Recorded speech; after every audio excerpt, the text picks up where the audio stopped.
जय हिंद दोस्तों, स्वागत है आप सभी का आपके अपने YouTube चैनल जैकपुर पे। तो आज के इस वीडियो में हम लोग क्लास 12 के रियल क्वेश्चन पेपर सीरीज में हम आपको आज करवाने जा रहे हैं 2024 का PYQ। इसके पहले हमने 2025 का भी PYQ देख लिया था। PYQ हम इसलिए देख रहे हैं क्योंकि PYQ से क्वेश्चन रिपीट होता है और यहाँ पर आपको अनुमान लग जाएगा कि आपने किस तरह से पढ़ाई की है और कैसे कैसे क्वेश्चन एग्जाम में पूछे जाते हैं। तो बिल्कुल रियल क्वेश्चन है। मुझे इसका रियल पेपर तो नहीं मिला, लेकिन मैंने रियल क्वेश्चन को टाइप कर दिया है। ठीक है, ये टाइप किया गया क्वेश्चन है, ध्यान रखिएगा, लेकिन क्वेश्चन रियल है। यही क्वेश्चन 2024 में आया था।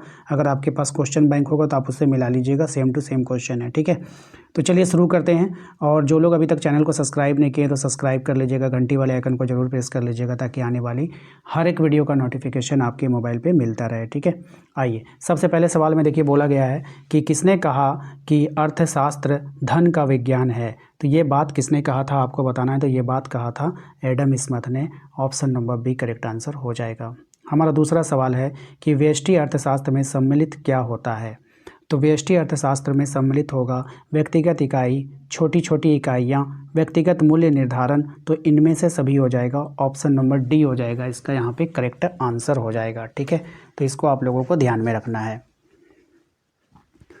आगे बढ़ते हैं। हमारा अगला सवाल देखिए क्या है, कह रहा है आपसे अर्थशास्त्र का केंद्रीय समस्या कौन सी है। तो अर्थशास्त्र की जो केंद्रीय समस्या है वो हो जाएगा आपका संसाधनों का आवंटन, साधनों का कुशलतम उपयोग, आर्थिक विकास। तो इनमें से सभी इसका यहाँ पे राइट आंसर हो जाएगा।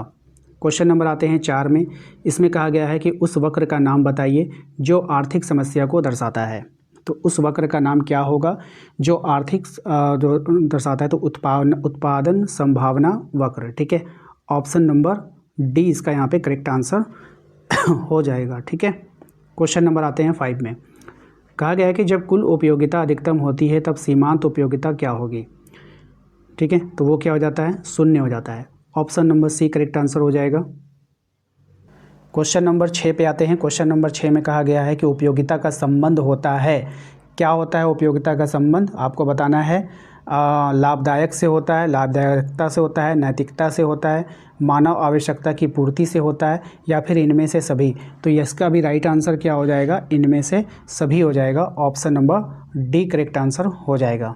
क्वेश्चन नंबर आते हैं 7 में। कहा गया आवश्यक वस्तुओं की मांग की लोच होती है। आवश्यक वस्तुओं की जो मांग की लोच होती है वो क्या होगी। तो आवश्यक वस्तुओं की जो मांग की लोच आपको बताना है क्या होने वाला है, आपको बतानी है। ठीक है, तो आवश्यक वस्तुओं की मांग की लोच, ठीक है, इकाई से कम हो जाएगी। क्या हो जाएगी, इकाई से कम हो जाएगी। ऑप्शन नंबर डी हो जाएगा। क्वेश्चन नंबर 8 पे आते हैं। कह रहा है उत्पादन फलन में उत्पादन किसका फलन है। उत्पादन फलन में उत्पादन किसका फलन है, उत्पादन के साधन का फलन है। ऑप्शन नंबर बी हो जाएगा करेक्ट आंसर। ठीक है, आइए क्वेश्चन नंबर आते हैं 9 में। कहा गया है मौद्रिक लागत में निम्न में से किसे सम्मिलित किया जाता है।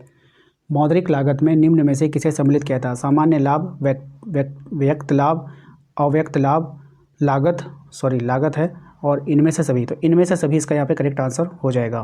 क्वेश्चन नंबर 10 पे आते हैं। इसमें कहा गया है कि निम्नलिखित में कौन स्थिर लागत नहीं है। तो कौन यहाँ पर स्थिर लागत नहीं है। तो कच्चे माल की जो लागत होगी वो स्थिर लागत नहीं है। ठीक है,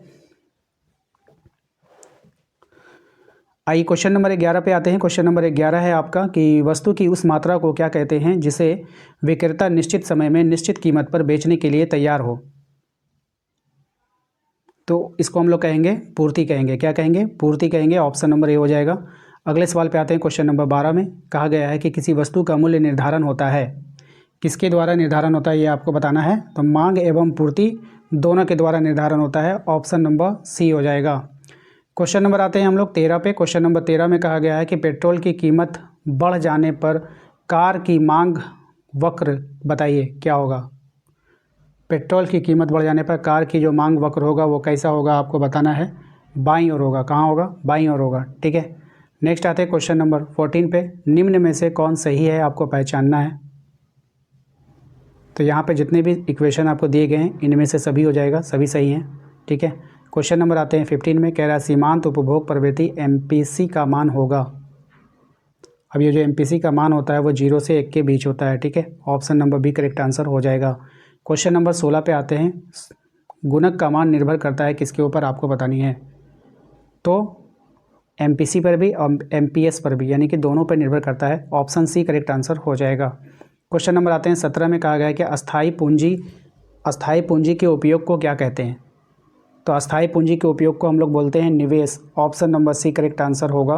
क्वेश्चन नंबर 18 पे आते हैं। इसमें कहा गया है, किसने कहा कि समष्टि अर्थशास्त्र अर्थव्यवस्था के कार्यक्रम से संबंधित है। किसने कहा था ये? तो ये बात कहा था केन्स ने। किसने कहा था? केन्स ने कहा था। Option number C correct answer होगा। क्वेश्चन नंबर 19 है आपका कि द्वितीयक क्षेत्र में कौन सम्मिलित होगा द्वितीयक क्षेत्र में। तो विनिर्माण जो होता है, जिसको हम लोग प्रोडक्शन बोलते हैं, रिप्रोडक्शन, तो वो सम्मिलित होगा। Option number B correct answer होगा। क्वेश्चन नंबर आते हैं 20 में। इसमें कहा गया है कि वस्तु विनिमय प्रणाली की कठिनाइयाँ हैं। वस्तु विनिमय प्रणाली की जो कठिनाइयाँ हैं वो क्या क्या हैं, आपको बताना है।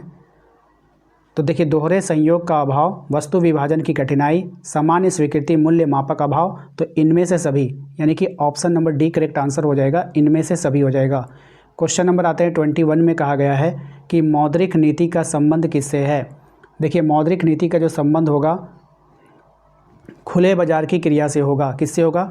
खुले बाजार की क्रिया से होगा। Option number A correct answer हो जाएगा। क्वेश्चन नंबर आते हैं हम लोग 22 में। इसमें कहा गया है कि केन्स का गुणक किनके बीच संबंध स्थापित करता है। तो केन्स का जो गुणक होगा वो निवेश और आय के बीच संबंध को स्थापित करेगा। Option number A correct answer हो जाएगा। आइए क्वेश्चन नंबर आते हैं हम लोग 23 में। कहा गया है कि समष्टि मांग प्रमुख घटक है। समष्टि मांग का प्रमुख घटक आपको बताना है क्या होगा। देखिए, समष्टि मांग का जो प्रमुख घटक है वो हो जाएगा आपका व्यक्तिगत उपभोग, सार्वजनिक उपभोग, निवेश, तो इनमें से सभी हो जाएगा इसका करेक्ट आंसर। आइए अगले सवाल पे आते हैं। हमारा अगला सवाल है कि गुणक को किस सूत्र के द्वारा व्यक्त किया जाता है। तो गुणक को जो हम लोग व्यक्त करते हैं वो कौन से सूत्र से करते हैं, वो आपको बताना है। ठीक है, तो ये हो जाएगा आपका ऑप्शन नंबर बी के द्वारा। ठीक है, क्वेश्चन नंबर आता है 25 में। इसका राइट आंसर हो जाएगा कि MPC अगर 0.5 है तो गुणक का मान कितना होता है? 2 होता है। सबको पता है, बहुत ही ईजी है, सिंपल है। नेक्स्ट है आपका, न्यून मांग को ठीक करने का उपाय क्या है। न्यून मांग को ठीक करने का उपाय क्या है? ठीक है, तो राजकोषीय उपाय या फिर मौद्रिक उपाय, तो ए और बी दोनों हो जाएगा। ठीक है, यानी कि option number C correct answer हो जाएगा। क्वेश्चन नंबर आता है 27 में। क्वेश्चन नंबर 27 में कहा गया है विकासशील अर्थव्यवस्था के लिए कौन सा बजट उपयुक्त होता है। ठीक है, विकासशील अर्थव्यवस्था के लिए कौन सा बजट जो है वो उपयुक्त होता है। तो घाटे का बजट। कौन सा बजट? घाटे का बजट।